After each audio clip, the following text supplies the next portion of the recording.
We've always had people who realize that, some of the greats came out of Yiddish theater. Paul Muni, Celia Adler, Stella Adler.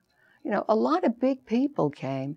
In fact, what's interesting is that many times when things from Yiddish move into the English-speaking world, they make a big hit. Look at Fiddler on the Roof. It's really a Tevye mit seine 7 Töchter, Tevye and his 7 daughters. It's Yiddish. As soon as it got into English, somebody in Japan, they love it. They love it. I mean, and look at I.B. Singer and look at so many others. As soon as it Stella Adler became one of the prime teachers of acting, English-speaking acting. So we have something to say to the world.